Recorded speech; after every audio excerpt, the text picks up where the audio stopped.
Bueno, hoy ya próximos al jueves, el día anterior al Jueves Santo, el día en que el Señor va a celebrar la última cena, nos presenta el Señor las lecturas, por un lado, de la preparación de esa última cena, cómo todo está preparado, dispuesto, cómo sus discípulos también quieren disponer todo como el Señor quiere que se realice, y a la vez en la primera lectura nos presenta a ese siervo sufriente, el Señor que se entrega y sufre para salvarnos.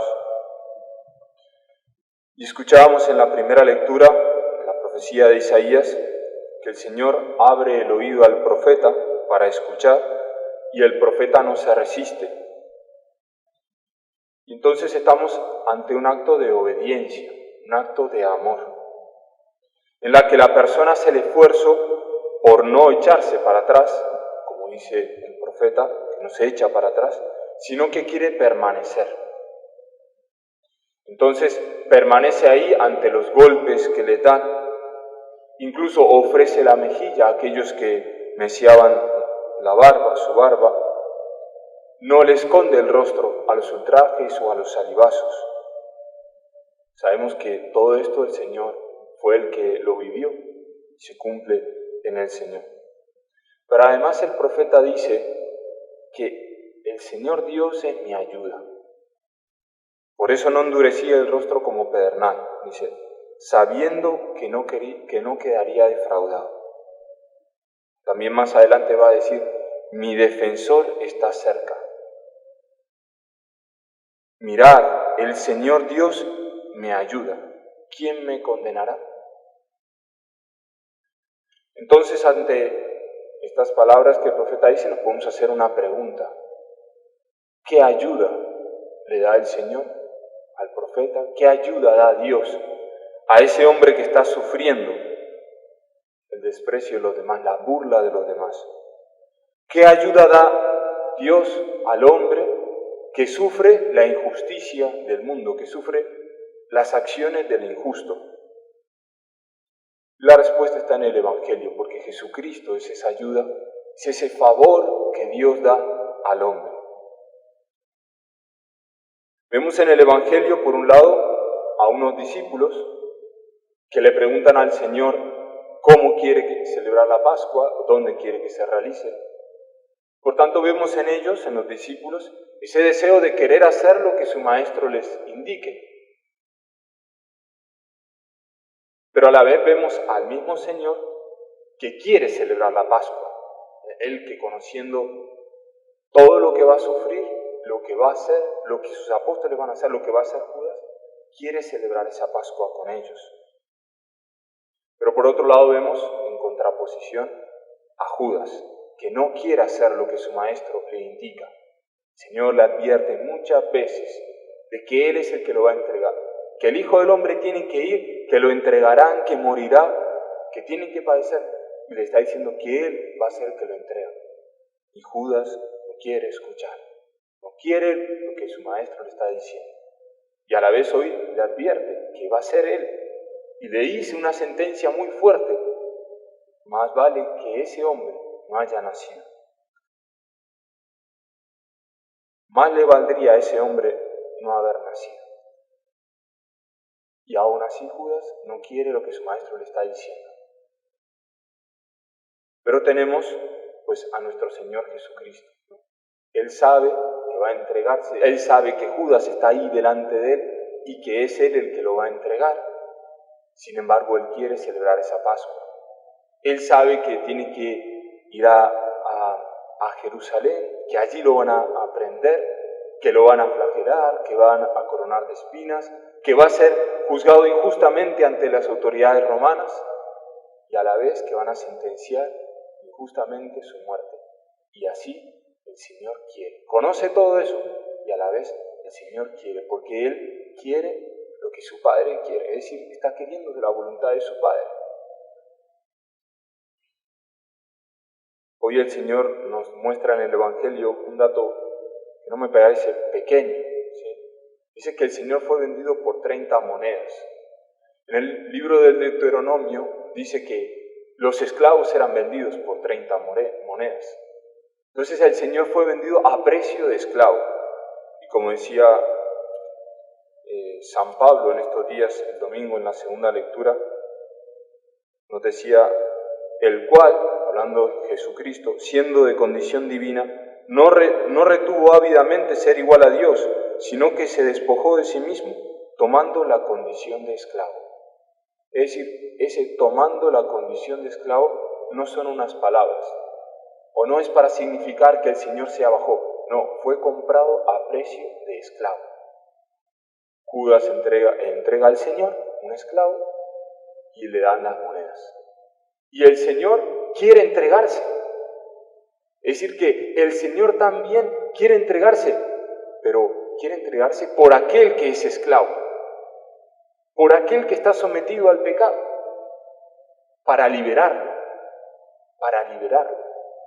Entonces ahora el precio es el Señor, no las 30 monedas, ahora el precio es el Señor, para liberar a un pecador, aquel que está sometido a sus propios deseos, a aquel que está sometido, que no tiene libertad. El esclavo es el que no tiene libertad. Pero dice el Señor que el pecado es el que nos da la esclavitud. Por tanto, es el esclavo, es aquel que libre y voluntariamente se ha sometido a sus deseos de la carne, deseos de pensamiento, a lo que le apetecía en el momento, pero ahora ya no puede hacer lo que quiere, porque en todo momento va a realizar lo que la carne, lo que los pensamientos, la imaginación, lo que sus apetencias, lo que sus pasiones le van diciendo. Entonces ya no es libre. Y el Señor se entrega por ese esclavo, por el pecador, por nosotros, para liberarnos del pecado. Para que ya ahora no hagamos lo que no queremos, sino que hagamos lo que Dios quiere y querramos hacer lo que Dios quiere, para que seamos verdaderamente libres, hijos de Dios. Y entonces el Señor, que se entrega como esclavo, ahora va a vivir lo que el que está sometido al pecado, es decir, el verdadero esclavo, vive cuando está en el pecado. Al Señor no lo van a tratar como un esclavo, ¿no? Podríamos pensar en el Antiguo Testamento en José, que ese sí fue vendido como esclavo y fue tratado como esclavo. Pero el Señor no lo trataron como esclavo. Al Señor lo trataron como un maldito, como aquel que no tenía a Dios, como aquel que había ofendido a Dios y con la mayor blasfemia de todas, el mayor pecado de todos, haber ofendido directamente al Señor con su blasfemia. Y así fue tratado el Señor. Para aquel que, siendo esclavo del pecado, y que haya cometido ese pecado, también sea liberado por el Señor. Allí el Señor se somete, ahí sí abaja el Señor. No solamente a esclavo, sino a ser tratado como un maldito.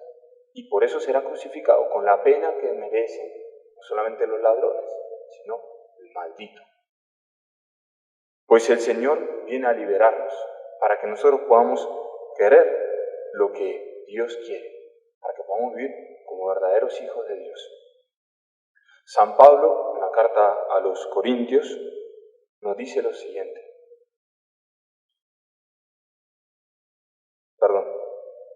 En el Salmo nosotros rezábamos, Señor, que me escuche tu gran bondad en el día de tu favor. Pues el Señor, como decíamos, el Señor es el favor que Dios Padre nos da a cada uno de nosotros en este tiempo. En este tiempo es la ayuda que el Señor, que Dios Padre nos da para nosotros. Nuestra salvación es la salvación, es el favor de Dios. Y entonces San Pablo, hablando del día de tu favor, hablando de ese día de salvación, va a decir, a quien no conoció pecado, le hizo pecado por nosotros, para que viniéramos a hacer justicia de Dios en él. Y como cooperadores suyos que somos, os exhortamos a que no recibáis en vano la gracia de Dios. Pues dice, en el día favorable te escuché, y en el día de salvación te ayudé. Mirad, ahora es el momento favorable. Mirad, ahora es el día de salvación. ahora es el momento favorable, ahora es el día de salvación. Pues también nosotros, recibiendo esa exhortación de San Pablo, no recibamos en vano la gracia que el Señor nos está dando. No recibamos en vano la gracia que Dios nos está dando, que es a su divino Hijo, a nuestro Señor Jesucristo. Y por eso es el que el Señor se entrega por nosotros, para ayudarnos, no ya a liberarnos de los sufrimientos, a liberarnos de que me estén insultando de las burlas, sino para ayudarnos a permanecer amando al Señor, obedeciéndole, queriéndole y queriendo su querer en todo momento, aún así en el sufrimiento. Decía el Señor en el profeta Isaías que el Señor Dios me ayuda, por eso no sentía los ultrajes. El Señor Dios le ayuda, ¿no? Nuestro Señor Jesucristo viene y le ayuda y dice que no siente los ultrajes. Alguno de nosotros puede ser que quiera liberarse de la enfermedad, quiera liberarse de un sufrimiento, quiera evitarlo, quitárselo. El Señor dice, el Señor Dios me ayuda, por eso no sentía los ultrajes. Es decir, es necesario acoger al Señor, la ayuda, el favor del Señor, amarle, amar su querer, y dice que así no sentía los ultrajes, no sentía ese sufrimiento, ese dolor. Incluso nuestro Señor Jesucristo liberará a muchos de su enfermedad, sanará, pero sobre todo les da la fe, para que permanezcan en el Señor. De nada nos sirve a nosotros liberarnos de esa enfermedad o los sufrimientos si nosotros no acogemos a Jesucristo, si el Señor no nos concede la fe y no permanecemos amando al Señor. Démosle gracias al Señor por este tiempo en el que el Señor nos concede su favor, su salvación, en el que Dios Padre concede a su Hijo. No desaprovechemos la gracia que Dios nos da y acogémosle en nuestro corazón. Pues, Madre Santa, a ti te pedimos que abramos nuestro corazón para que en todo momento podamos amar lo que Dios hace, querer lo que Él quiere para cada uno de nosotros. Gloria al Padre y al Hijo y al Espíritu Santo.